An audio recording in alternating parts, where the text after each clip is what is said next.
nice to win. Threatening to take the sovereignty of another nation is one of the mainstays of the U.S. He can attempt to do that since it's backed by the power of the world's largest military. But exerting power and making enemies will come with consequences at a cost to the U.S. and even its allies.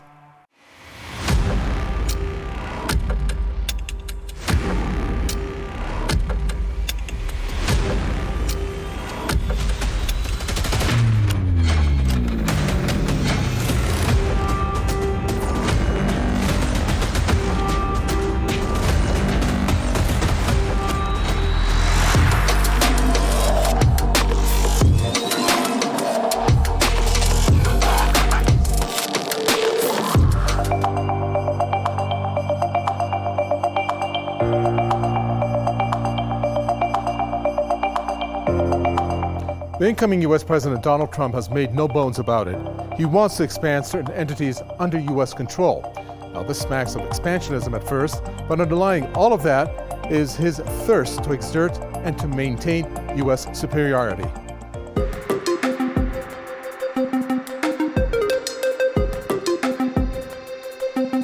These are some of the headlines we'll be covering. First, flexing muscles beyond the U.S. borders for trade. That is what this takeover bid by Donald Trump sounds like. He says national security interest. We have to wait and see how he's going to actually handle this and if it's going to go along those lines. Next up, let's take a look at what he has said. He said the Panama fees are so exorbitant and that U.S. companies are paying a lot for it. And that's one of the reasons why he has gone ahead with this so-called takeover bid.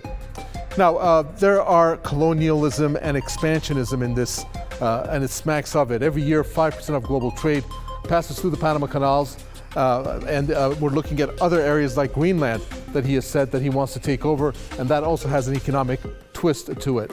But we're going to talk to our guests about this and see what they think. And our guest is Diane Sayre. She is a political analyst. And we also have journalist Grant Klisman.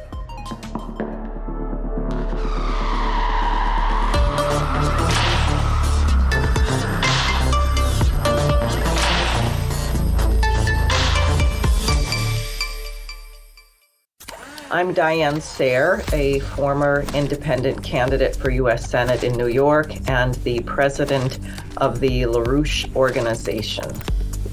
Okay. And thank you very much for having me with you. President-elect Trump is an entertainer. He's a reality TV star, and he is a businessman, and he may have an approach of saying things that are completely outrageous and then watching how people react to them. He seems to be making a case for taking back the canal. It sounds like he's accusing Panama of letting the Chinese do too much with it. But I think we also have to bear in mind that maybe he's trying to get a deal with Panama. Most people in the United States are unaware of how our nation appears to the rest of the world, that the colonial era is over and that we are going to have to conduct ourselves as equal players and not superior players on the world stage. Well, our guest there talks about how this may just be a threat and it stops there. But we need to find out what motivations that there are. And there's plenty of economic incentives that Trump has for this. For example, when it comes to the way that the canal operates in terms of its supplies, well, 12%, okay, 12%, as you see over here, of Panama's gross domestic product is provided by the revenues that are generated from the Panama Canal. Normally, container ship transit costs somewhere between, we're looking at, that's a pretty wide range, $60,000 to $300,000. So you can see that the money over here obviously is quite a hefty number based on what we have gathered. And then you have nearly 6% of global trade that passes through this canal. That's 57.5% of the cargo that's transported in containers. These are containers that come from Asia, as we have mentioned here, to the east coast of the United States, and it passes through the canal, and then some from there on to the west coast.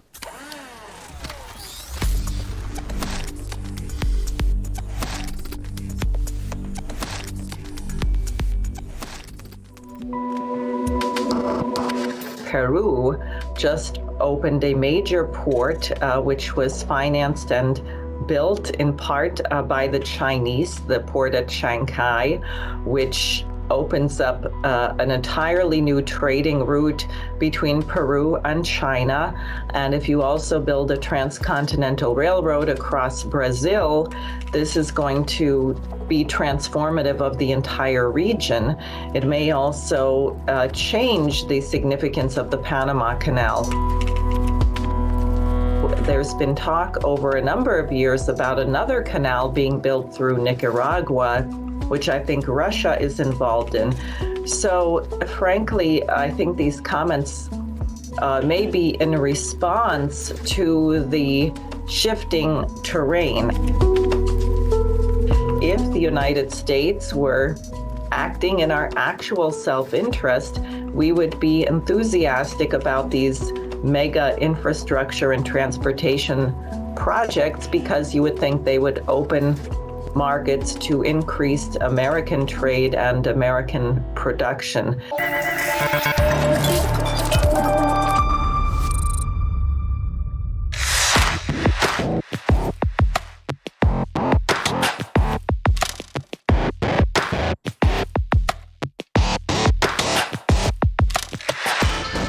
Let's start with a post from the man himself, Donald Trump. In his Christmas message, this is what he said. We'll take the part out actually about the Panama Canal. First, wonderful soldiers of China who were operating the Panama Canal illegally. He said that the U.S. lost 38,000 people in its construction. Well, this post says the facts prove otherwise. Mr. Trump, I crossed the Panama Canal yesterday. Not one Chinese soldier in sight. It's operated by the Panama Canal Authority, and it's run by proud Panamanian employees. Thousands died building the canal. Few were American. Most of the workers came from the West Indies. Next, Amazon's business relies heavily on predictable logistics, including timely and efficient transit of the Panama Canal. Reservations start at $50,000 per ship just to get in line. Others pay millions to skip ahead. Now do you understand Trump's sudden interest? Then, Trump doesn't want the Panama Canal. His gripes are about China, and it's illogical. You know who does want the Panama Canal? Putin. Putin is upset that Panama has been blocking the transit of sanctioned Russian gas supplies through the canal. This must be what it's all about.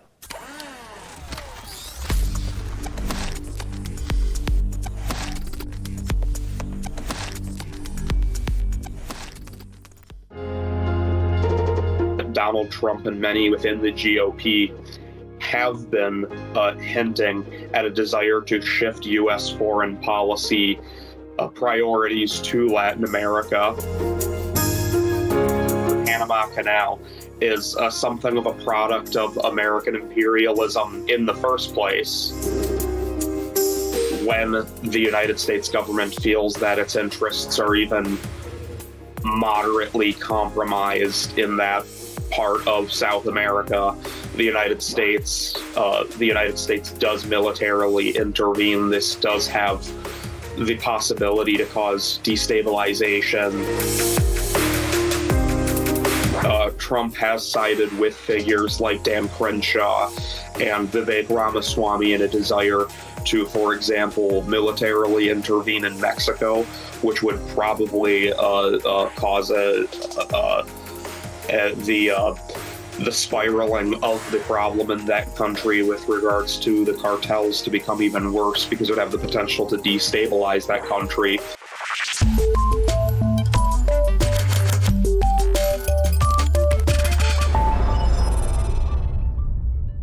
Let's find out what our guests' thoughts are in terms of the real incentive. As he said, Trump is serious about this Panama Canal threat. Well, taking a look at what we see over here, this is a breakdown. Nearly 6% of global trade and 57.5% of the cargo transported in the containers that ships from Asia to the East Coast of the United States actually passes through the Panama Canal. And that is a big number. Perhaps there are economic incentives that are behind Trump's motivation for issuing that type of threat to Panama.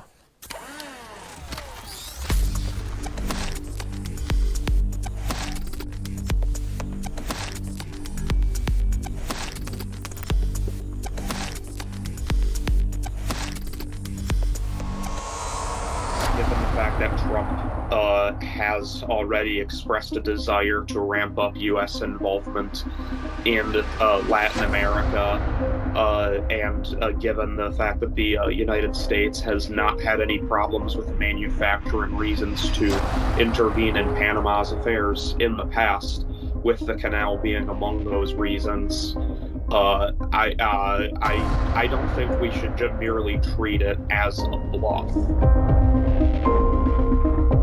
I think that we should take it seriously because there is grave danger of the United States becoming involved in another foreign policy quagmire here, in which American citizens will not see any benefit from, and the citizens of Panama will suffer as well. And if the United States intervenes or in the affairs of the country of Panama.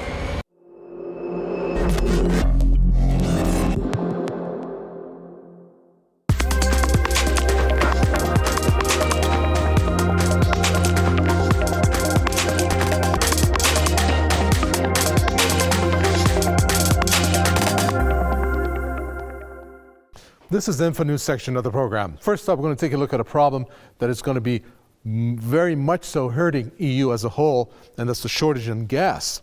It is actually draining gas from its storage, and this is occurring at the fastest pace since the year 2022. High demand due to colder weather, that's natural, and also lower LNG imports are behind the block's increased reliance on the storages. Next up, look at India and Russia ties. The question that's asked in this entry is, could Trump fracture the India-Russia friendship? Attempting to pressure New Delhi over his ties with Moscow could backfire, undermining American prestige and reliability in the rising South Asian giant. Then we look at Egypt and the IMF. Their relationship is requiring another loan from Egypt, from the IMF. They have reached one, and it's going to unlock $1.2 billion in order to shore up strained public finances. Now, the IMF is saying that Cairo agreed to raise tax-to-revenue ratio and to accelerate divestment of state-owned firms. Adding a comprehensive reform package is needed in order to ensure that Egypt rebuilds fiscal buffers in order to reduce debt vulnerabilities. And finally, this could be a topic for a program, the Nippon bid for United Steel in the U.S. U.S. production capacity is falling short of domestic needs. So you have Nippon Steel, who's aiming to raise production to 85 million metric tons per year from 65 million tons. However, the U.S. Public at large and many of the politicians, including many Republicans even, are having a tough time allowing that to happen. Those were the items we picked for our Info News section. If you have any topics from wherever you are with an economic flavor, do send them to us. Contact information is coming up.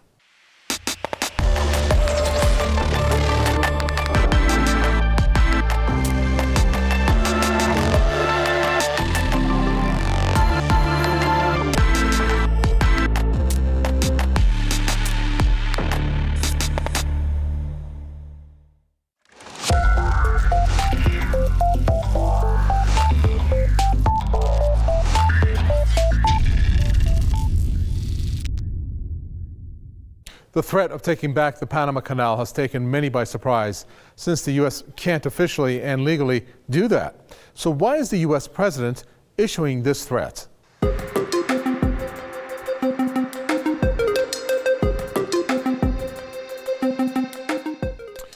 But one of the reasons why the Panama Canal is important is its geographic location. Take a look at these ships, one in the center that goes through the Panama Canal, and the other one, the old route. The old route, as you can see, 13,100 nautical miles. And if you take the Panama route, 5,200 nautical miles. And that obviously spells a shorter route from which either U.S. coast can then reach each other by taking the Panama Canal through that route.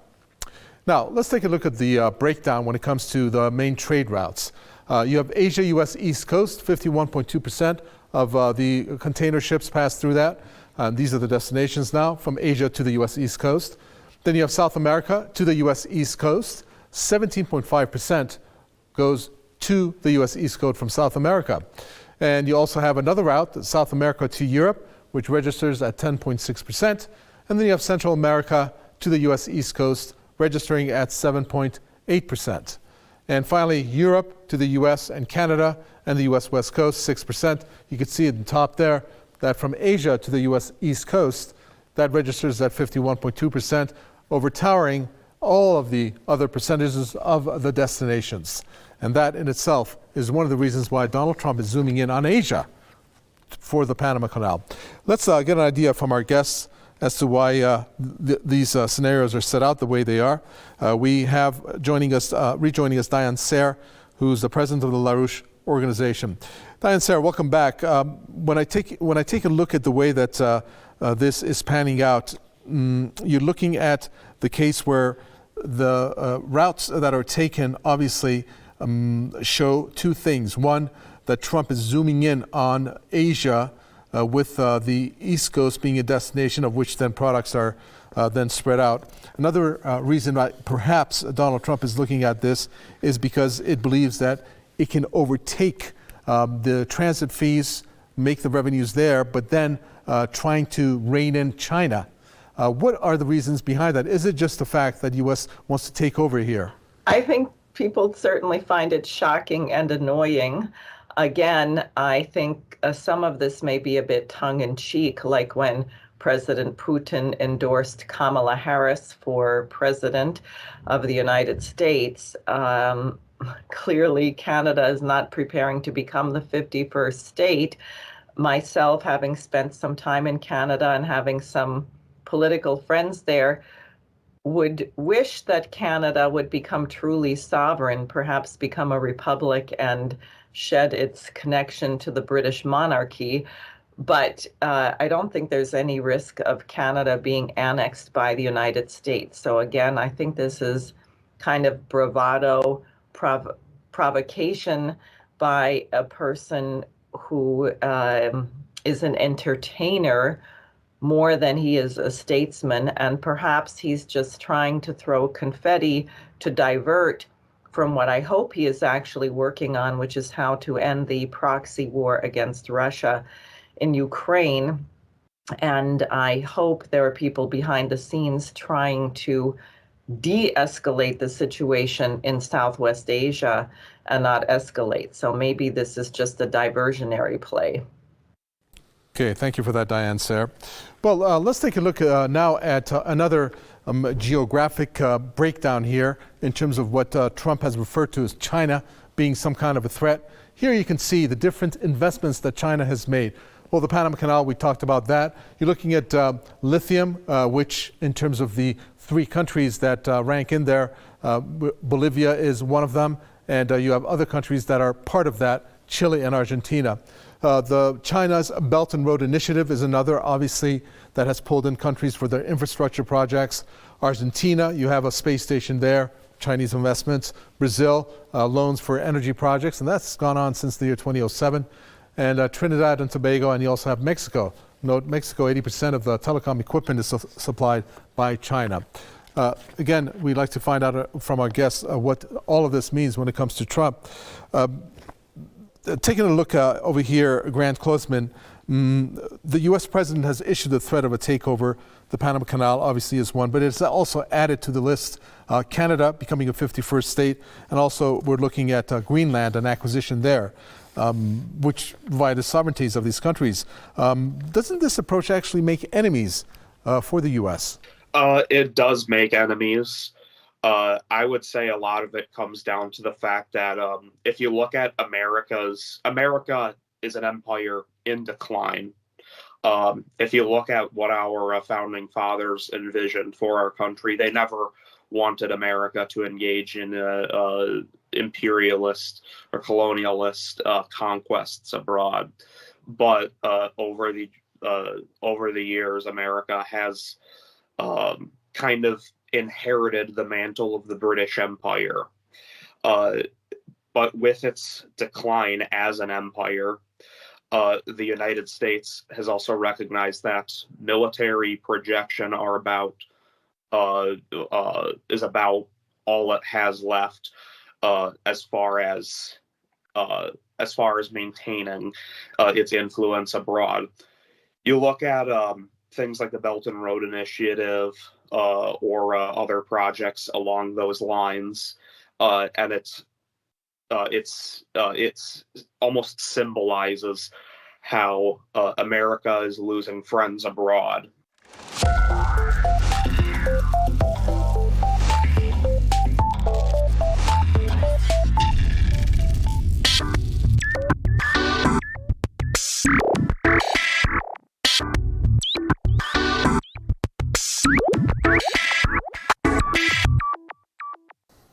Hello, and welcome to the Quick Tech section. I'm Kiarash Purnamati. First Canada, then Greenland, and now the Panama Canal? The incoming U.S. President Donald Trump has no shortage of colonial aspirations, or perhaps it's his America First slogan that has led to him threatening the sovereignty of several countries. In terms of Canada, Trump has repeatedly suggested that it would be a great idea for it to become the 51st U.S. state. This appears to be mostly driven by his thirst for tariffs. He has threatened to slap 25% tariffs on Canadian goods, levies that could crush the economy of a country that sends nearly 80% of its exports to its southern neighbor. Let's not forget that Trump previously slammed NAFTA, the North American Free Trade Agreement, which he termed as decades of abuse by Canada. He eventually terminated that agreement with the USMCA, or US-Mexico-Canada Agreement. Next comes the issue he has with Greenland. The idea of buying Greenland is not a new one for Trump, an issue which he brought up during his first term in 2019. Greenland is a vast strategic land which is Danish territory, which Trump has said strategically is very interesting. Talk of buying Greenland seems to also be a national security play. The Arctic is of keen interest for Trump. He sees that as a way of counter Russia and China.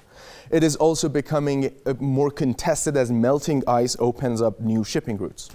The colonial tendencies as displayed by the U.S. president is not new for the U.S. Trump's approach towards Greenland, Canada, and the Panama Canal.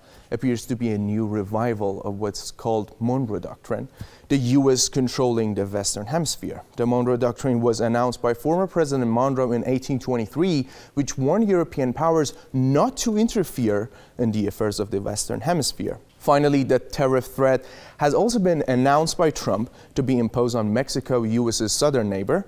Trump said he would sign executive orders putting the tariffs in place on his first day back in office. This would surely cause havoc for Mexico, one of U.S.'s key economic partners. Mexico is really tied to the U.S. economy, and any trade dispute will hurt both economies a lot. But it will hurt Mexico much deeper than the U.S. Mexico is more dependent on the United States of America as an export destination, with 70% of its goods going there in 2022. That does it for this edition of Quick Tech Section. Hope you liked it. If you did or didn't, please let us know. Contact info is coming right up. I'm Kiarash, and I will see you next week.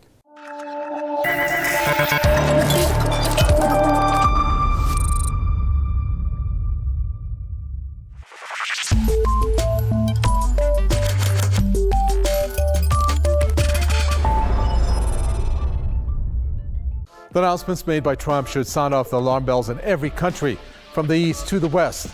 The U.S. and now Trump will think that they are more invincible than ever. And with that mentality, it's going to break the status quo in favor of the U.S., especially when they have such a strong military behind them. And along with that, what's going to happen? You're going to have people who are going to become collateral damage.